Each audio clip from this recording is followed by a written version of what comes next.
কলকাতায় একটা সময়ে ইংরেজরা বেশ নাটক নিয়ে মাতামাতি শুরু করে দিয়েছিল, কিন্তু বাঙালিরা নাটক তখনও শুরু করেনি। বাঙালির নাটক তখনও যাত্রার পালাগানের মধ্যেই আটকে আছে।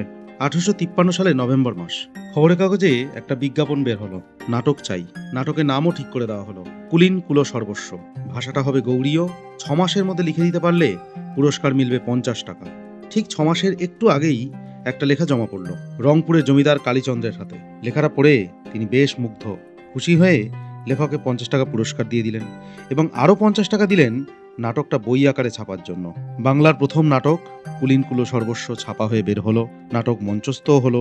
অল্প কয়েকদিনের মধ্যে নাট্যকারের নাম সবার মুখে মুখে শোনা গেল, নাটুকে রামনারায়ণ, যার আসল নাম রামনারায়ণ তর্করত্ন, যিনি কলকাতার হিন্দু মেট্রোপলিটন বিদ্যালয়ের প্রধান অধ্যাপক। আর বাড়ি 24 পরগনা জেলার রাজপুর থেকে একটু এগিয়ে হরিনাভি মোড় থেকে ভিতরে গেলেই দেখা যাবে। 250 বছরের এই পুরনো বাড়ি মেরামত করার মতন সামর্থ্য না থাকায় বাড়ির বংশধররা বাধ্য হয়ে বাড়িটাকে প্রমোটারের হাতে তুলে দিচ্ছেন। সরকারি কোনো সাহায্য মিলবে না। যাই হোক, আমরা আবার নাটকে ফিরি। চারিদিকে এই যে এত নাটক হচ্ছে আর ঠাকুর বাড়িতে হচ্ছে না, তা তো হয় না। জ্যোতিরিন্দ্রনাথ ঠাকুর আর গুণেন্দ্রনাথ ঠাকুরের তত্ত্বাবধানে তৈরি হলো জোড়াসাঁকো নাট্যশালা। আর এখানে মঞ্চস্থ হওয়ার জন্য রামনারায়ণ লিখে দিলেন নবনাটক।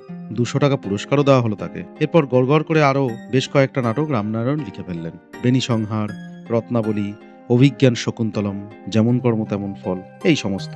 আর এই রামনারায়ণ ছিলেন দেবেন্দ্রনাথ ঠাকুরের বড় ছেলে দ্বিজেন্দ্রনাথ ঠাকুরের প্রাইভেট টিউটর। সেই সময় দ্বিজেন্দ্রনাথ ঠাকুরও খুব একটা স্কুলে যেতে পছন্দ করতেন না, তাই স্কুল পালানো বা স্কুলে না যাওয়া এই অভ্যেসটা রবীন্দ্রনাথ ঠাকুরের শুধু একার ছিল তাই নয়, তার বর্দার মধ্যেও বেশ ছিল।